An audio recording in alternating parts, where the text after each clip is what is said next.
ସାମାନ୍ୟ ତ ଯେଉଁ କାଚ ଭଙ୍ଗା ଇଏରୁ ମାନେ ଘଟଣାଟା ହେଇଥିଲା, ଆଉ କିଛି ନୁହଁ। ମାନେ କାଚ ଭଙ୍ଗା ଇଏରୁ ମାନେ ଏତେ ବଡ଼ ମାନେ ହେଇଯିବ ବୋଲି ଆମେ ଯେଉଁ ଜାଣିନଥିଲୁ। ସେଇଟା ତ ମୁଁ କହିପାରିବିନି କ'ଣ ପାଇଁ ହେଲା। ସେ ଯେଉଁ ଆମର ଯେଉଁ ପାଇଲା ଆଉ ଯେଉଁ ପାଇଲା ତା ଭିତରେ ଇଏ ଆମ ଦୌଡ଼ି ଯାଇକି ତାକୁ ମାନେ ବିଧା ପାଇଲା।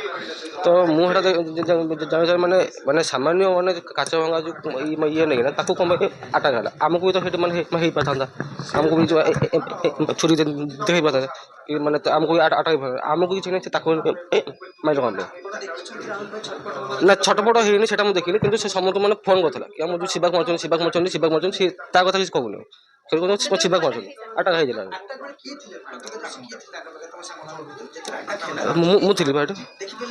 ନା ସେଟା ତ ମାନେ ଛୁରୀ ମାନେ ହାତରେ ଏମିତି ଅଛି ନା, ଛୁରୀଟା ମୁଁ ଦେଖିବି କେମିତି କେଉଁଠି ଅଛି କ'ଣ ନେବି।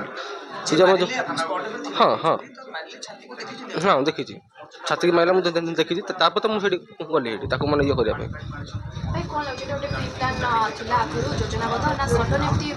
ନା ନା ଆମର ଏଇଟା ଫ୍ରି ପାଇଁ ବି ଥିଲା, କିନ୍ତୁ ଇଏ ଗୋଟେ ପିଲା ମାନେ ଶାଗକୁ ସେଇଟା ତ ମୁଁ କହିପାରିବିନି କ'ଣ ଥିଲା କ'ଣ ଆଗର କ'ଣ ଯେଉଁ କେସ୍ ଥିଲା ସେଇଟା ବି ମୁଁ ଜାଣିନି କ'ଣ। ମୋତେ ସେ କିଛି ଜଣେଇନି କିଛି ନାହିଁ।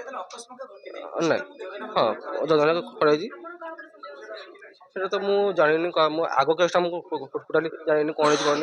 ଏ ଆମ ଯେଉଁ କ'ଣ ଯେଉଁ ଆଗ ଯେଉଁ ହେଇଥିଲା ଏଇ ଆମର ଯେଉଁ କ'ଣ ପାକିଂ ଯେଉଁ ହେଇଥିଲା ସେଇଟା ସେ କେସ୍ ମୋତେ କିଛି କହିନି। ମୁଁ ଏବେ ସବୁ ଶୁଣିଛି ମାନେ ହେଇଥିଲା ତା ପାକିଂ କେସ୍ ପ୍ଲାନ୍ ହେଇକି ହେଇଥିବ ବୋଧେ ସେଇଟା। ହଁ ହଁ ମୁଁ କରିବି ନା,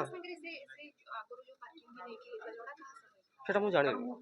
ମୋତେ କହିନାହାନ୍ତି ମୋତେ କିଛି ମାନେ ହେଇଥିଲା ତାଙ୍କ ଉପରେ ହେଉଛି।